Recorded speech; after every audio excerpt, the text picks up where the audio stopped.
Islampur super speciality হাসপাতালে তীব্র গরমের মধ্যে জলের তীব্র সংকট দেখা দিয়েছে।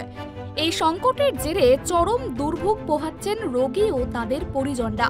খবরে জানা যায়, হাসপাতাল চত্বর দীর্ঘদিন ধরে দুটি টিউবওয়েল বিকল অবস্থায় পড়ে রয়েছে।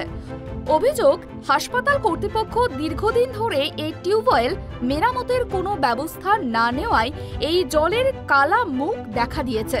ফলে প্রচন্ড গরমে রোগীদের পাশাপাশি তাদের আত্মীয় স্বজনদেরও পানীয় জলের জন্য হাসপাতালের বাইরে দোকান থেকে জল কিনে খেতে হচ্ছে। এতে তাদের অতিরিক্ত খরচের বোঝা চাপছে। এই জলের দুর্ভোগের কারণে রোগী ও তাদের পরিজনদের মধ্যে ক্ষোভের রেশ দেখা দিয়েছে। দ্রুত সমস্যাটির সমাধানের দাবি জানিয়েছেন অনেকেই। ভালো জল খাওয়ার রোগীদেরও সব বাইরে যায়, কিনে নিয়ে আসে, ঘরে নিয়ে আসে। বাইরে নিতে গেলে 10 টাকা 20 টাকা ভালো জল খেতে গেলে। আর এরকম আসলে কোনো নেই, ব্যবস্থা নেই। বাথরুম ভিতরে গেলে 10 টাকা, বাইরে গেলেও এখানে 10 টাকা। ভোগান্তি। হ্যাঁ, জল আমরা ভিতরে জল পাই না। যাই হোক, আমরা ছেলে মানুষ বাইরে থেকে নিয়ে নিচ্ছি। এখন যে রুগী আছে ভিতরে, সে রুগীটা করবে কি? ছেলে মানুষকে তো এমনি ঢুকাতে দেয়নি। সবসময় রাত্রে একটু রাত্রে আমাদের অসুবিধা হয়, মেয়েরা তো রাত্রে বাইরে যেতে পারবে না, ভিতরে একটুকু জল নাই। যাই হোক, জলটা মনে করো বাইরে থেকে কোথায় থেকে আমরা এমনি ফ্রিতে নিয়ে আসলাম। এখন রাত্রে কোথায় পাবো? রাত্রে তো দোকান খুলে থাকে না। ভিতরের জন্য এই জলটা যদি আমরা ভিতরে পাইনি, তাহলে কতটা সুবিধা হবে। এখান থেকে আমরা জল কিনে নিয়ে যাচ্ছি, এটা হলো ফ্রি হাসপাতাল, ফ্রি হলো না। ফ্রি জলটা আমরা এখানে সবকিছুতে আমাদের টাকা লাগতেছে। এখন জল কিনতে গেলেও টাকা, বাথরুম গেলেও টাকা। হাসপাতাল কর্তৃপক্ষ অবশ্য এই বিষয়ে জানিয়েছে যে প্রসূতি মায়েদের জন্য পানীয় জলের কোনো সমস্যা নেই।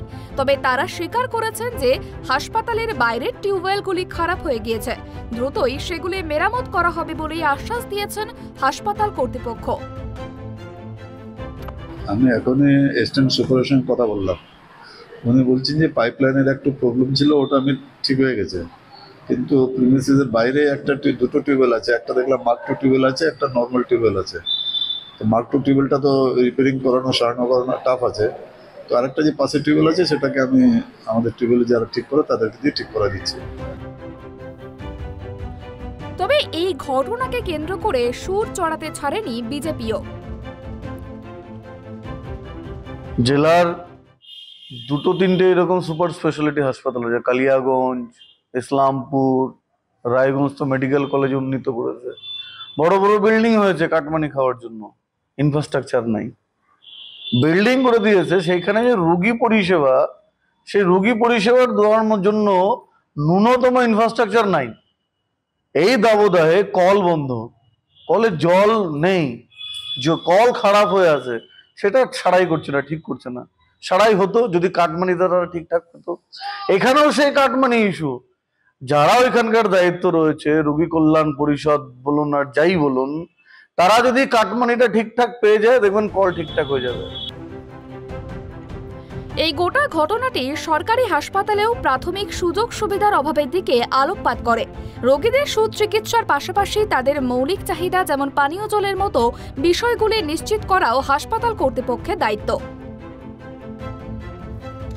ইসলামপুর থেকে বিক্রম পালের রিপোর্ট, ট্রাইব টিভি বাংলা।